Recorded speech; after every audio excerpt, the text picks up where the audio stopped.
The inspiration for this talk is there's a designer that I follow named Brad Frost, and he wrote a post last year actually called Why I'm Not a JavaScript Developer. And he basically took a list of front-end interview questions specific to JavaScript that is on the HTML5 boilerplate GitHub. And he sort of took every question and wrote kind of a smart-ass remark to it. So for instance, he said, why is it called a ternary expression? What does the word ternary indicate? Ternary means it involves three things and strings them all on one line so it's harder to read. And then he said, create a loop. So this is the fizz-buzz question. Create a loop that iterates up to 100 while outputting fizz at multiples of 3, buzz at multiples of 5, and fizz-buzz at multiples of 3 and 5. So this is a actual kind of standard coding question. And his response was, that sounds hard, and for some strange reason, I'm suddenly jonesing for Dr. Pepper. And so it was funny, I read it, and I was like, oh yeah, that's funny. But it was funny, but then I thought, I don't know that I could answer those questions. Like, I use JavaScript every day, and I build software with it, but these seem kind of basic, and I don't know the answer to them. So, and I figured that I'm probably not alone in that. Like, you can actually build a lot of awesome stuff with the tools that you use and not completely understand the tools themselves. So I thought a good talk idea was to take some of these questions and just try and answer them like succinctly as if I would have to be in an interview, and maybe give some real-world application to them. But before I jump into the questions themselves, I kind of want to address the point of, like, are interview questions, are they a good idea? I think that this is definitely something, and if you're a junior developer and you're going to be going to a lot of interviews and you're going to probably doing a lot of code tests and things like that, or if you're a hiring manager looking at it from the other way, you should know that a lot of times putting people on the spot with things like this is essentially creating a adversarial relationship with the person that you're interviewing. And that really may not be what you want to do. You might want to be in a position where you want a person to feel comfortable with your company, with your team. So I'm not necessarily a proponent of asking a bunch of arbitrary code questions in interviews, but I figured it doesn't hurt to know the answers. So let's get started. We'll start with, this one is kind of a softball, and I guess I'll preface this by saying, if you're a senior dev in here, you're probably, this is old turf for you, but hopefully maybe there's some new things that you hadn't ever known exactly how it works. I learned something this morning just from researching this. And if you are a junior or beginner, hopefully this will sort of answer a couple questions for you. But this one is pretty basic, but it was one that I couldn't succinctly answer. Explain event delegation. Event delegation is JavaScript as it relates to the DOM. It basically means that if you attach an event listener to a DOM element, that listener is not only firing on that DOM element, it's actually firing on every children in that. So for instance, if you have a navigation, and so you've got an unordered list, and you've got list items, and then you've got anchor tags inside that navigation. What you have, if you add an event listener to the UL, in essence, you're actually adding event listeners to all of the children as well. So it's something to, and this happens through a process called event bubbling. So it's sort of the inverse of the idea of delegating down. Bubbling is when it comes back up. So events on an element will bubble up to all of their parents. So when you click on that A, you're actually clicking on the LI, and you're clicking on the UL, and you're clicking on the body ultimately. So that's the concept of event bubbling. So how it actually works out in practice, ways that I've found it useful are, for instance, if you have live edits to a form that you want to track. And you've got a form with a group of inputs in here. I may have to go over here to scroll, yeah. But you've got all different types of inputs, and you want to maybe test when they blur out of one of these inputs, or they key up, or something like that. Well, you could go through and you could target each one of these individually. You could grab all of them by a specific tag, and then you could do the special loop over them in order to add an event listener to every single one. So that would totally work. And then you'd have one function that would, you would probably have to create a different case for what type of thing it is in there, but you can bind to it. But you can also just simply bind to the parent. So just grab the form itself, and everything inside of it that can change, that can fire a change event, is going to fire a change event. And so your form would run, and then in here you might have some sort of switch based on the name of that element or something like that. And this kind of demonstrates for us, this wasn't part of the questions, but it's sort of a bonus tidbit. You'll notice that when I'm listening to kind of a more universal event on looking for child elements that would trigger it, I want to use event target, not event current target. And so that's a bonus little tidbit, that the difference between target and current target whenever on an event listener is that target is the actual thing that was clicked, whereas current target is what you attach the event listener to. So if you've ever wondered what that is, I had to answer that question like just last week. So that's a little bit about the DOM. Moving on, next question. Explain why the following doesn't work as an IFI. Well, in order to answer that, I actually didn't know what an IFI was. So what is an IFI? IFI stands for Immediately Invoked Function Expression. So if you actually ran this code the way that it looks right now, you would get a syntax error in your browser. And what you would want to do is basically, it's the idea of an immediately invoked function expression is basically, I write this function and I run it. I just want to write it and then run it immediately. But you can't do it this way. And the reason why has to do with kind of another related question, is the difference between writing a function as a statement or as a definition and writing it as an expression. So in JavaScript, anytime there are sort of, you have statements and you have expressions. Expressions result in a value, and that's the concept of an expression. So if you like assign a variable and try to attach a value to it, that will be read and interpreted as an expression, and it will create a value. This creates more of sort of like a reference, but it's not an actual value. So you can't just run it. In fact, if you sort of try to run this code immediately, this is how JavaScript is reading it. And it's like, this doesn't make any sense to me. You wrote this thing, and then later on, you're trying to call a function that doesn't have a name. This is weird. So instead, you need to, but there are a lot of benefits, and I'll kind of get into the benefits in a second, of writing it this way. How can I write it that way and get it to run immediately? Well, you can make that function an expression simply by putting parentheses around it. So now that this is in parentheses, JavaScript is going to interpret whatever's inside that parentheses to be an expression, not to be a statement, and then it can run immediately. So this is called an immediately invoked function expression.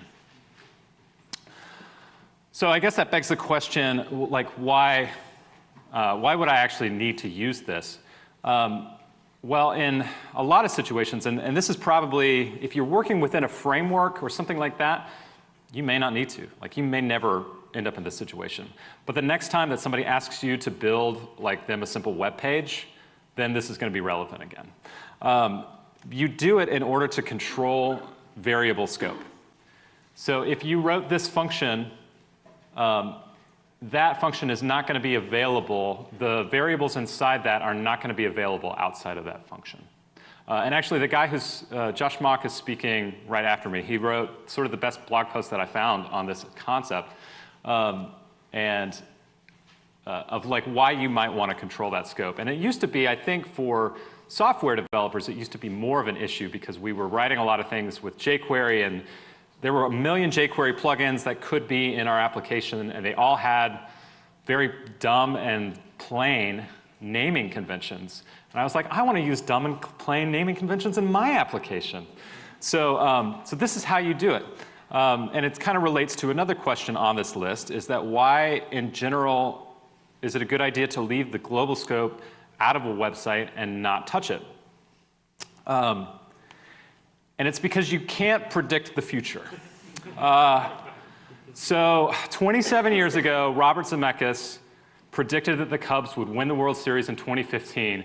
And boy, was he wrong. He was a year off. What an idiot. But seriously, like, you don't know, especially if you're building that web page for your friend, like what they're going to want to pull in, what kind of libraries. And you want to control your variable names so you never have collision within your scope. It also allows you to maintain independence, and it makes it easier to write your own code. You can call things whatever you want because it's self-contained. So that's a little bit about scope. Kind of adding on to that concept is this word, which is probably my favorite JavaScript word, which is hoisting. Explain hoisting. And before I wrote this talk, I actually had no idea like what this was. I had observed it, but I had never quite understood it. It means that all variables that are declared using var, so this was kind of a specific problem. I'll get into how it's been addressed a little bit. But all variables using var are declared at the top of any given function scope, whether you really know it or not, whether you sort of like it or not. And this actually includes the functions that are written as statements. Hold on, where were they? So the top example, this would include those as well. Those are hoisted. So this is kind of an example of what you might see. But this is, I used to try and do this all the time. I would say, OK, I've got a variable, and under this condition, I want that variable to be this. And in this other condition, I want the variable to be this.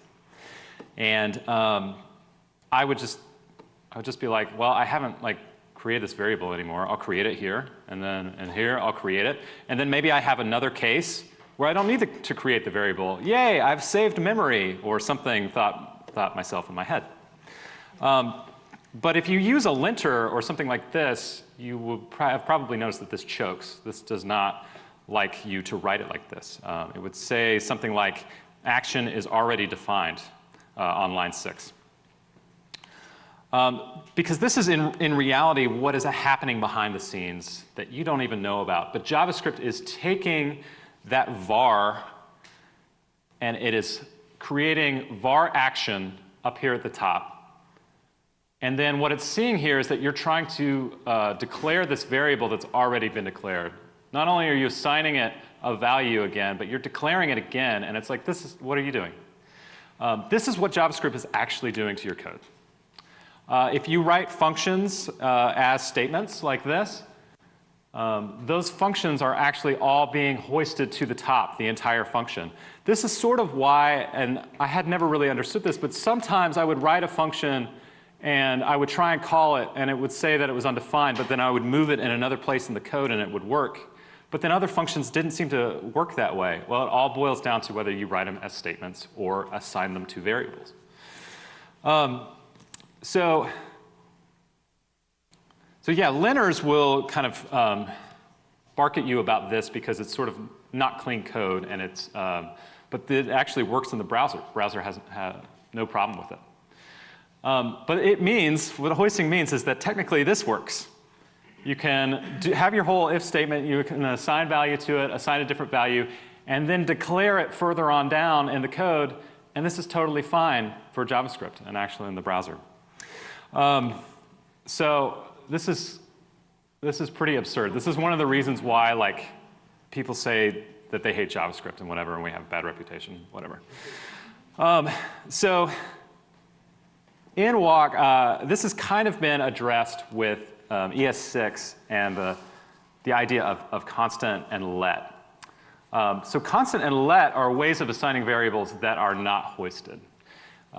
They are actually even more than scoped within the function that you're in. They're scoped within the block that you're in. So if you're just in this if statement, you can have variables that are scoped within there that the outside part of the function will have no knowledge of.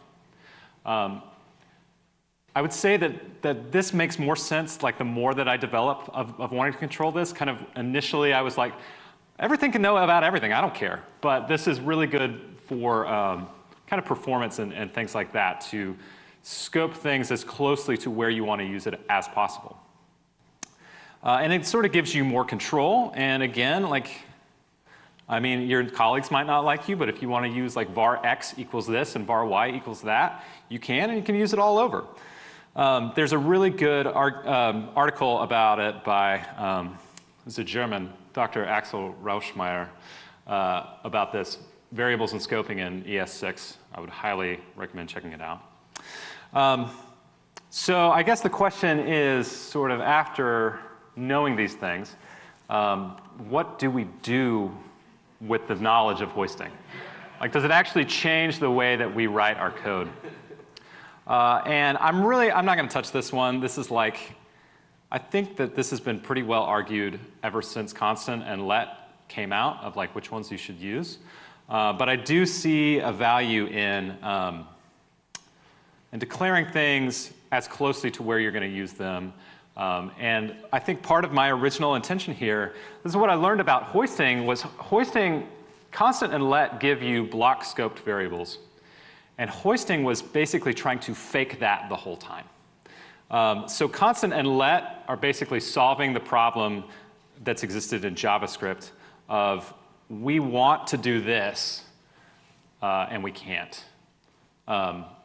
So we use hoisting to sort of fake it. So I'll probably be writing constant and let mostly, but. So speaking of, I've used the word declare a lot. There's another question of like, what is the difference between a variable that is null, undefined, or undeclared? So we'll start with undeclared. It is not simply a short-lived show on Fox. Anybody ever see Undeclared? Yeah. If you like Freaks and Geeks, you might check out Undeclared. It's not as good, but it's, you know. So undeclared is basically when you try and use a variable that you've never sort of used before. You've never written out var foo equals or const foo equals, but you try and use it in some kind of manner. So that's a pretty simple concept of what is undeclared. It's just you forgot something somewhere, or you ripped out some code. In my case, you ripped out some of your coworkers' code, and now it's not working. So that's undeclared. Undefined is it's a little bit different. Undefined means that you've declared it, but it doesn't have a value. It has not been assigned a value. So these are all, up here at the top, are all kind of examples of ways that you might get undefined. So if you just declare a variable, don't assign a value. If you have an empty object, or you try and grab something on an object and it's not there, you'll see undefined. Same goes for like the index of an array, if nothing is there. Or if you run a function and the function doesn't return anything, which is totally fine to do. Undefined is not, it's not always, undeclared is sort of, something's gone wrong, but undefined you could get for all kinds of reasons, and it's not necessarily an indicator that something has gone wrong. The cool thing is with constant is that you can only use constant. Whoa, look at that. Sorry. You are forced with constant to assign a value to it whenever you declare it.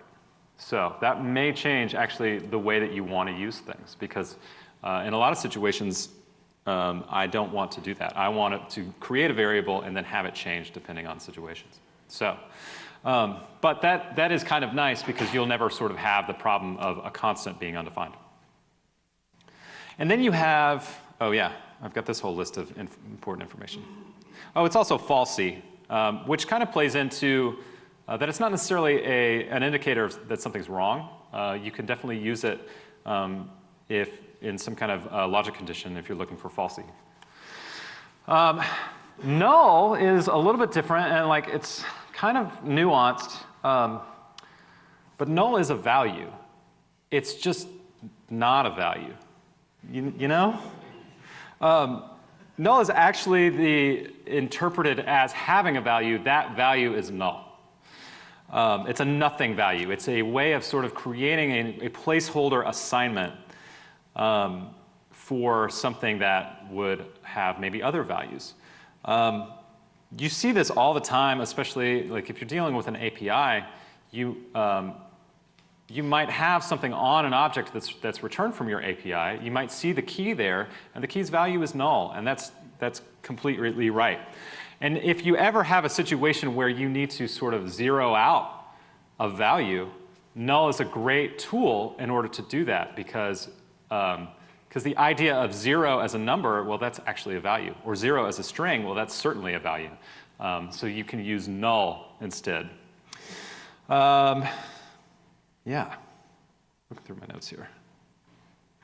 So finally, what the question is, if you, how do you go about checking for any of these states? Well, the first one is kind of easy. Undeclared will usually find you. I say usually, but it doesn't always find you, because if you're trying to assign a value to a variable that hasn't been declared, JavaScript will totally let you do that. And it will go ahead and attach that value to the global scope, which is really bad. So essentially, all that stuff that I talked about not touching the global scope, JavaScript will let you just do that if you leave off the word var. So be careful. Use a linter. That's what I would advise for there.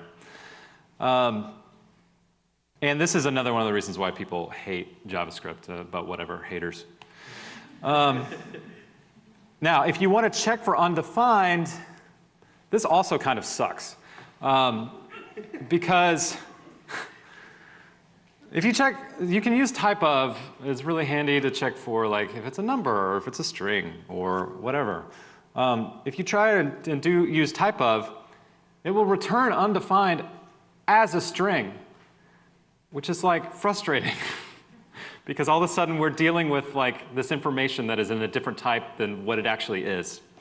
So you can't use type of this in equality checks because you've got this word undefined as a string.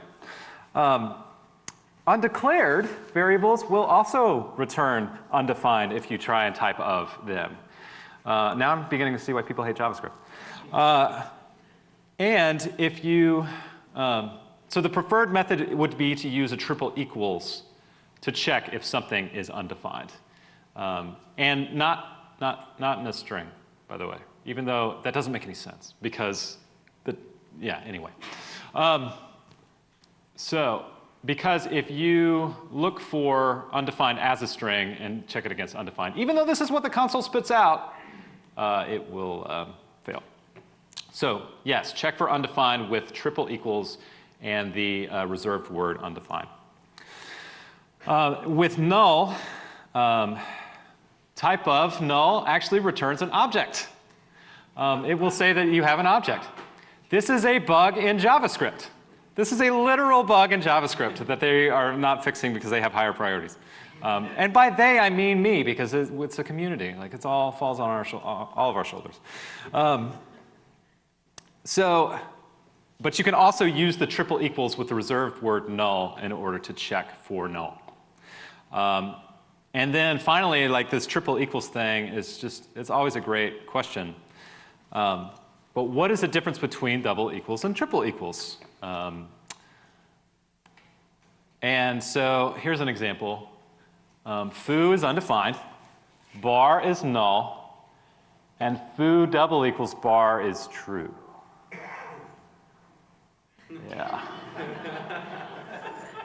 Yeah, that makes sense. Essentially, what you have when you use double equals is a check for equality. And JavaScript sees null and undefined as both sort of having no value and says that those are equal even though they are not the same type of thing. So triple equals is always going to check for equality and type. And if anybody here has like done any sort of like recent learning, everybody loves audience participation, right? How many people have been told always use triple equals, no matter what? You've been lied to. You've been lied to, people. The reason people tell you that is because they don't think you're smart enough to understand it and use it correctly. But you can absolutely use this correctly. And so if you know what you're doing and you want to use the double equals, go ahead and use it and put a little comma above it for the rest of your developers to like not go in and change your PR or be mad at you because you know what you're doing. So that's pretty much it. I'm gonna skip the event loop because it really deserves its own talk. I just had it in there because I thought that, yeah, never mind. I knew I was not gonna have time for that, but just in case. So anyway, you guys, since you're at this talk, you are hired. Hopefully you get a boss just as fun as Kimmy Schmidt's boss, wherever you go to work. And there are a ton more of these up on HTML5 boilerplate. It was a fun exercise for me to just go through these and be like, which of these can I not answer quickly and cannot answer well? But I just want to sort of say at the end of this talk, I've been doing this for about 5 years, and I'm now sort of like the senior guy on my team and everything else. But it doesn't really account for a whole lot necessarily that you can answer these questions like super well. My encouragement to anybody at this conference who's sort of like me, feeling really overwhelmed and really like, I just don't know how I'm going to actually apply this to my application coming the next day. I just really encourage you to just keep moving forward, building whatever it is that you're building. Just build good software. I think a lot of times as developers, we focus on the tools that we're using, the best way to use those tools, the most efficient way, which I totally get and totally love to do. But we lose sort of focus on like, that we're here, and we're getting paid to deliver badass software. And if we just focus on that, then the tools we use and the decisions and the learning is going to come alongside that and happen as well. We don't have to like learn all this stuff first and have all these perfect answers or even really know the perfect terminology for what it is that we're doing in order to make awesome software.